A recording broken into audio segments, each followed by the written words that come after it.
Hello friends, ഇന്നിവിടെ തയ്യാറാക്കാൻ പോകുന്നത് പനീർ ഉപയോഗിച്ചിട്ടുള്ള ഒരു കട്ട്ലറ്റാണ്. കട്ട്ലറ്റ് തയ്യാറാക്കുന്നതിന് മുമ്പ് ചെയ്യേണ്ട കുറച്ച് കാര്യങ്ങളുണ്ട്. അതാണ് ഞാനിവിടെ ഇപ്പോൾ നിങ്ങളുമായിട്ട് ഷെയർ ചെയ്യുന്നത്. കട്ട്ലറ്റിന് ആവശ്യമായിട്ടുള്ള വെജിറ്റബിൾസ് കട്ട് ചെയ്ത് മാറ്റി വയ്ക്കുക. അതുപോലെ തന്നെ ഉരുളക്കിഴങ്ങ് പുഴുങ്ങിയെടുത്ത് മാറ്റി വയ്ക്കാം. ബ്രെഡ് ക്രംസ് ഒക്കെ റെഡിയാക്കി വെക്കാം. ഈ കാര്യങ്ങളൊക്കെ ചെയ്തു കഴിഞ്ഞാൽ കട്ട്ലറ്റ് തയ്യാറാക്കാൻ വളരെ എളുപ്പമാണ്. ഞാനിവിടെ അരിഞ്ഞ് മാറ്റി വെക്കേണ്ട കാര്യങ്ങളൊക്കെ മാറ്റി വെച്ചിട്ടുണ്ട്. ഇനി നമുക്കൊരു പാൻ സ്റ്റവിലേക്ക് വെച്ചു കൊടുക്കാം. പാനിലേക്ക് കുറച്ച് എണ്ണ ഒഴിച്ചെടുക്കാം. ഞാനിവിടെ എടുത്തിരിക്കുന്നത് സൺഫ്ലവർ ഓയിലാണ്. മീഡിയം സൈസ് സവോള, അതിൻ്റെ കൂടെ ഒരു ചെറിയ പീസ് ഇഞ്ചി ചെറുതായിട്ട് അരിഞ്ഞത്, 2 പച്ചമുളക്, 2-3 അല്ലി വെളുത്തുള്ളി ചെറുതായി അരിഞ്ഞെടുത്തിട്ടുണ്ട്. എണ്ണ ചൂടായി വന്നിട്ടുണ്ട്. ഇനി ഇതിലേക്ക് അരിഞ്ഞു വെച്ചിരിക്കുന്ന സവോളയും ഇഞ്ചി, വെളുത്തുള്ളി, പച്ചമുളകൊക്കെ ചേർത്ത് കൊടുക്കാം.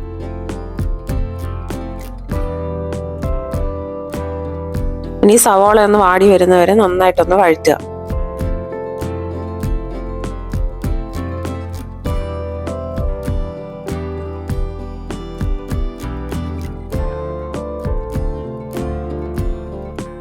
സവോള നന്നായിട്ട് വഴന്നു വന്നിട്ടുണ്ട്. അതിലേക്ക് 1/4 ടീസ്പൂൺ മഞ്ഞൾപ്പൊടി ചേർത്ത് കൊടുക്കാം.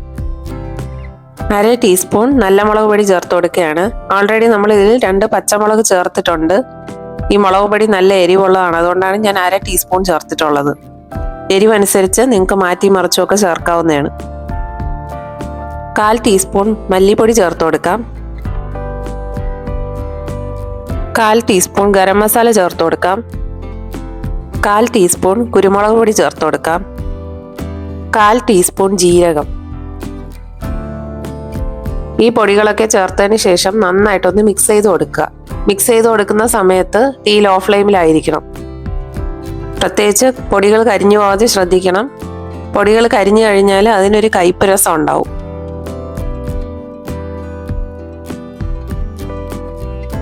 പൊടികളുടെ പച്ച മണമൊക്കെ ഒന്ന് മാറി കിട്ടുന്നവരെ വഴറ്റിയെടുക്കാം. പൊടികളുടെ പച്ച മണമൊക്കെ മാറി വന്നിട്ടുണ്ട്. ഇനി ഇതിലേക്ക് അരിഞ്ഞു വെച്ചിരിക്കുന്ന ക്യാബേജും ക്യാരറ്റും ചേർത്ത് കൊടുത്ത് വഴറ്റി കൊടുക്കാം.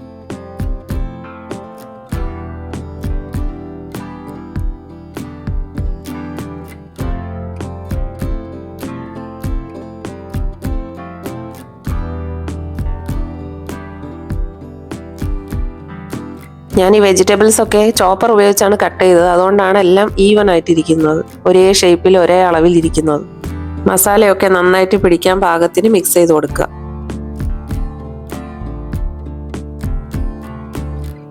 ഇനി ഈ മസാലയ്ക്ക് ആവശ്യമായിട്ടുള്ള ഉപ്പ് ചേർത്ത് കൊടുക്കാം.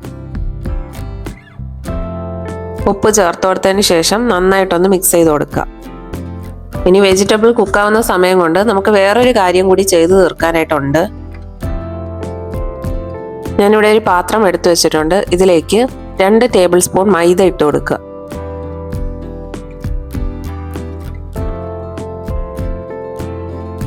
ഈ 2 ടേബിൾ സ്പൂൺ മൈദയ്ക്ക് ആവശ്യമായിട്ടുള്ള ഉപ്പ് ചേർത്ത് കൊടുക്കാം. ഇനി മാവിലേക്ക് കുറച്ച് വെള്ളം ഒഴിച്ച് മിക്സ് ചെയ്യുക. സാധാ വെള്ളം തന്നെയാണ്, ചൂടുവെള്ളത്തിൻ്റെ ആവശ്യമൊന്നും ഇവിടെ വരുന്നില്ല, പച്ചവെള്ളം മതിയാവും. ഇനി ഒരു സ്പൂൺ ഉപയോഗിച്ച് നന്നായിട്ടൊന്ന് മിക്സ് ചെയ്തെടുക്കുക. അതിൽ കട്ടകളൊന്നും ഇല്ലാതെ നമ്മൾ സൂക്ഷിക്കണം. ഈ ബാറ്റർ ഒരുപാട് തിക്കാവാൻ പാടില്ല, ആവശ്യത്തിന് കുറച്ച് ലൂസായിട്ട് തന്നെ ഉണ്ടാക്കുക.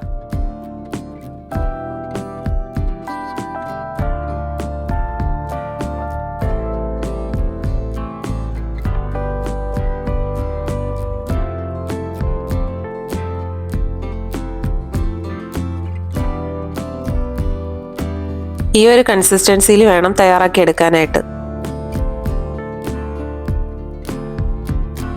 വെജിറ്റബിൾസ് ഒക്കെ പകുതി വേവായി വന്നിട്ടുണ്ട്.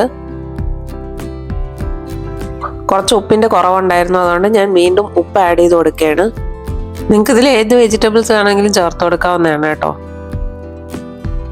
ഞാനിവിടെ ക്യാരറ്റും ക്യാബേജും എടുത്തിട്ടുണ്ട്. നിങ്ങൾക്ക് വേണമെങ്കിൽ ഗ്രീൻ പീസ് ആഡ് ചെയ്യാം, കോൺ ആഡ് ചെയ്യാം. അങ്ങനെ നിങ്ങളുടെ ഇഷ്ടാനുസരണം എന്ത് വെജിറ്റബിൾ വേണമെങ്കിലും നിങ്ങൾക്ക് ആഡ് ചെയ്യാം കേട്ടോ. ഇനി ഈ വെജിറ്റബിൾസിൻ്റെ കൂടെ പുഴുങ്ങിയ ഉരുളക്കിഴങ്ങ് കൂടി ചേർത്ത് കൊടുത്ത് മിക്സ് ചെയ്തെടുക്കാം.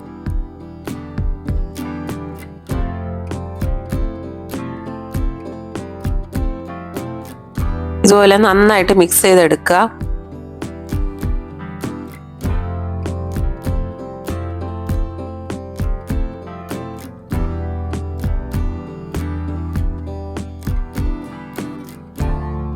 ഇനി ഇതിലേക്ക് കുറച്ച് ഗ്രീൻ പീസ് ചേർത്ത് കൊടുക്കാം. ഞാൻ ഇതിലേക്ക് ചേർത്ത് കൊടുക്കുന്നത് നല്ല ഫ്രഷ് ഗ്രീൻ പീസ് ആണ്. ഫ്രീസറിൽ സൂക്ഷിച്ചു വെച്ചിരുന്ന ഗ്രീൻ പീസ് ആണ് ഞാൻ ഇവിടെ ഉപയോഗിക്കുന്നത്. നിങ്ങൾക്ക് വേണമെങ്കിൽ ഉണങ്ങിയ ഗ്രീൻ പീസും ഉപയോഗിക്കാവുന്നതാണ്. അത് പക്ഷേ വെള്ളത്തിൽ 8 മണിക്കൂറോളം കുതിർത്തതിന് ശേഷം മാത്രം ഇതിലേക്ക് ഉപയോഗിക്കുക. അത് വെന്ത് കിട്ടാൻ കുറച്ച് താമസിക്കും. പക്ഷേ ഈ ഫ്രോസൺ ആണെങ്കിൽ പെട്ടെന്ന് വെന്ത് കിട്ടും. ഞാൻ അതുകൊണ്ട് ഇതാണ് ഉപയോഗിക്കുന്നത്. അതും കൂടി ചേർത്തിട്ട് നന്നായിട്ടൊന്ന് വഴറ്റിയെടുക്കുക. ഈ ഗ്രീൻ പീസ് എന്ന് പറയുന്നത് എളുപ്പം വെന്ത് കിട്ടും. ഒരു 3-4 മിനിറ്റ് ഒക്കെ ആകുമ്പോഴേക്കും അത് ഓക്കെ ആവും. അപ്പോൾ നമ്മുടെ മസാല നന്നായിട്ട് റെഡി ആയിട്ടുണ്ട്. ഇനി അതിലേക്ക് അവസാനമായിട്ട് കുറച്ച് മല്ലിയില അരിഞ്ഞത് ചേർത്ത് കൊടുക്കാം. എന്നിട്ട് അതും കൂടി നന്നായിട്ട് മിക്സ് ചെയ്തെടുക്കുക.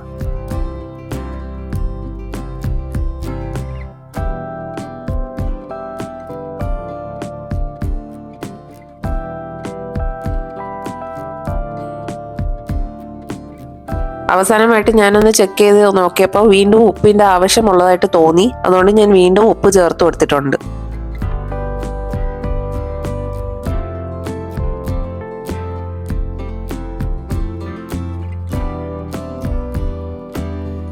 കട്ട്ലറ്റിന് ആവശ്യമായിട്ടുള്ള മസാല റെഡി ആയിട്ടുണ്ട്. ഇത് നമുക്ക് ഒരു വശത്തേക്ക് തണുക്കാനായിട്ട് മാറ്റി വെക്കാം. ഇനി അവസാനമായിട്ട് ഇതിൽ ചേർക്കേണ്ടത് പനീറാണ്. ഞാനിവിടെ 200 ഗ്രാമിൻ്റെ പനീറാണ് ഇതിൻ്റെയൊക്കെ ചേർത്ത് കൊടുക്കുന്നത്.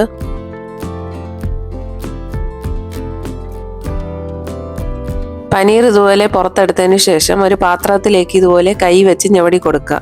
അപ്പോഴേക്കും അത് ചെറിയ തരി തരിയായിട്ട് അങ്ങ് ഇളവി വരും.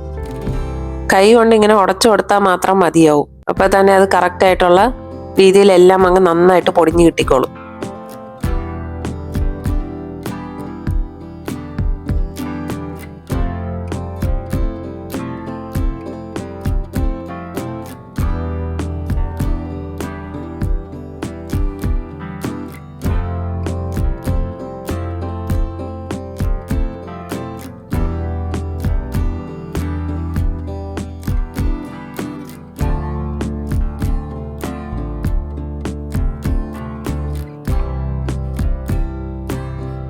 കൈ കൊണ്ട് പൊടിച്ചെടുത്ത പനീറും കൂടി നമ്മൾ റെഡിയാക്കി വെച്ച മസാല മിക്സിലേക്ക് ഇട്ട് നന്നായിട്ടൊന്ന് മിക്സ് ചെയ്തെടുക്കുക.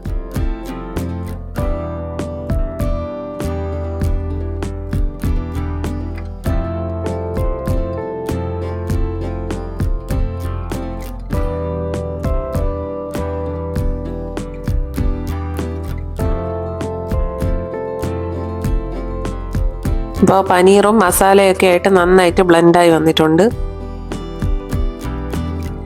ഞാൻ ഈ വീഡിയോയുടെ ആദ്യം തന്നെ സൂചിപ്പിച്ചിട്ടുണ്ടായിരുന്നു ബ്രെഡ് ക്രംസ് ഒക്കെ റെഡിയാക്കി വെക്കാനായിട്ട്. ഞാനിവിടെ 2 ബ്രെഡാണ് ഉപയോഗിച്ചിട്ടുള്ളത് ബ്രെഡ് ക്രംസ് തയ്യാറാക്കാനായിട്ട്. ഇനി നമുക്ക് കട്ട്ലറ്റ് തയ്യാറാക്കാം. അതിനായിട്ട് മസാല എടുത്ത് ഒരു ഉരുള ഇതുപോലെ ഉരുട്ടി ഇതുപോലെ സൈഡിലൊക്കെ ഒന്ന് ഷേപ്പ് ചെയ്ത് കൊടുക്കുക.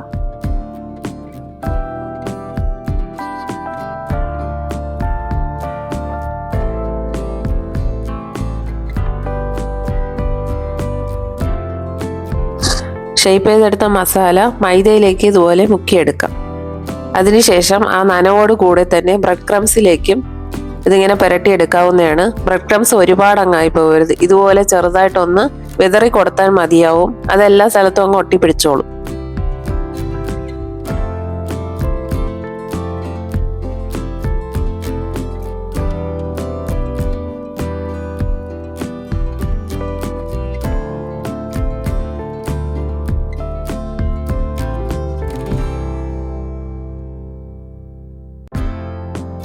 ഇതുപോലെ ഓരോ കട്ട്ലറ്റും റെഡിയാക്കി എടുക്കാം.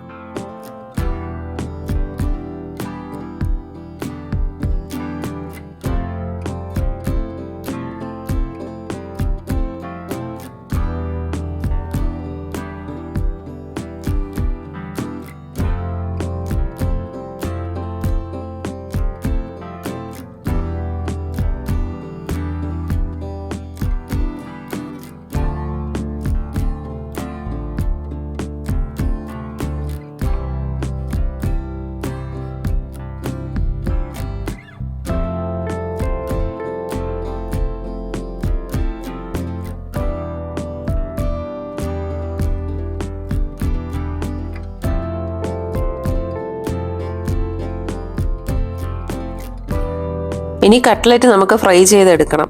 അതിനായിട്ട് ഒരു പാനിലേക്ക് എണ്ണ ചൂടാവാനായി വെച്ചിട്ടുണ്ട്. എണ്ണ ചൂടായി വന്നിട്ടുണ്ട്. ഇനി ഇതിലേക്ക് നമ്മൾ റെഡിയാക്കി വെച്ചിരിക്കുന്ന കട്ട്ലറ്റ് ഇല്ലേ, അത് നമുക്ക് ഫ്രൈ ചെയ്യാനായിട്ട് എണ്ണയിലേക്ക് ഇട്ട് കൊടുക്കാം. കട്ട്ലറ്റ് ആയതുകൊണ്ട് എളുപ്പം തന്നെ ആ ഔട്ടർ ലെയറൊക്കെ ഒന്ന് വെന്ത് കിട്ടും. നമ്മൾ ഓൾറെഡി എല്ലാം വഴറ്റിയിട്ടാണ് ഇതിൻ്റെ അകത്ത് മസാല റെഡിയാക്കിയിട്ടുള്ളത്. അതുകൊണ്ട് ഒരുപാട് നേരം എണ്ണയിലിടേണ്ട ആവശ്യമില്ല. അതുപോലെ ഡീപ്പ് ഫ്രൈ ചെയ്യേണ്ട ആവശ്യവുമില്ല. 2 സൈഡ് മറിച്ചിട്ട് കൊടുക്കുമ്പോൾ അത് താനെ അങ്ങ് വെന്തോളും.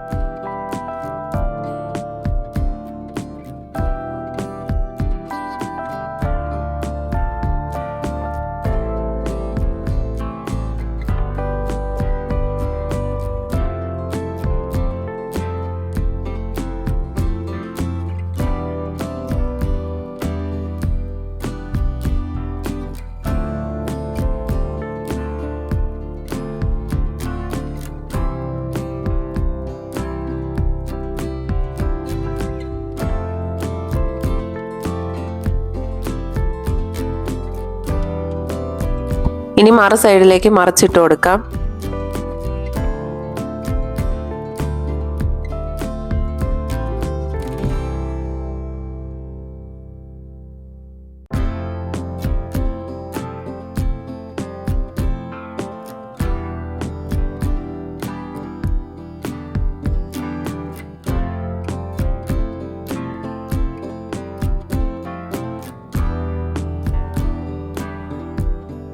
കട്ട്ലറ്റ് റെഡിയായി വന്നിട്ടുണ്ട്. ഇനി ഇത് നമുക്ക് കോരി മാറ്റി വെക്കാവുന്നതാണ്. ഇത് ഞാൻ ഉണ്ടാക്കിയതുകൊണ്ട് പറയുന്നതല്ല കേട്ടോ, ഞാൻ കാര്യമായിട്ടാണ് പറയുന്നത്. നല്ല ടേസ്റ്റ് ആയിരുന്നു കേട്ടോ. നമ്മൾ യൂഷ്വലായിട്ട് കഴിക്കുന്ന കട്ട്ലറ്റ് പോലെ അല്ല. പനീറും ഇടയ്ക്കിടയ്ക്ക് നമുക്ക് കടിക്കാൻ കിട്ടുമ്പോഴേക്കും നല്ലൊരു ടേസ്റ്റ് ഉണ്ടായിരുന്നു. ഇതിന്റെ ടേസ്റ്റ് കാരണം ഒരെണ്ണം 2 എണ്ണം ഒന്നും കഴിച്ച് നിർത്താൻ പറ്റില്ല, അങ്ങ് കഴിച്ചുകൊണ്ടേ ഇരിക്കും കേട്ടോ. അത്രയ്ക്ക് ടേസ്റ്റ് ആയിരുന്നു. ഞാനിത് ചായയുടെ കൂടെ കഴിക്കാനായിട്ട് ഈവനിങ് സ്നാക്സ് ആയിട്ടാണ് തയ്യാറാക്കിയത്. നിങ്ങൾക്ക് എല്ലാവർക്കും ഈ വീഡിയോ ഇഷ്ടമായെന്ന് കരുതുന്നു. നിങ്ങളെല്ലാവരും ഈ റെസിപ്പി ഒന്ന് വീട്ടിൽ ട്രൈ ചെയ്ത് നോക്കുക. മറക്കാതെ നിങ്ങളുടെ വിലപ്പെട്ട അഭിപ്രായങ്ങൾ കമൻറ്റ് ബോക്സിലൂടെ അറിയിക്കുക. മറക്കാതെ ഈ ചാനൽ ലൈക്ക് ചെയ്യുക, ഷെയർ ചെയ്യുക ആൻഡ് സബ്സ്ക്രൈബ് ചെയ്യുക. Thanks for watching.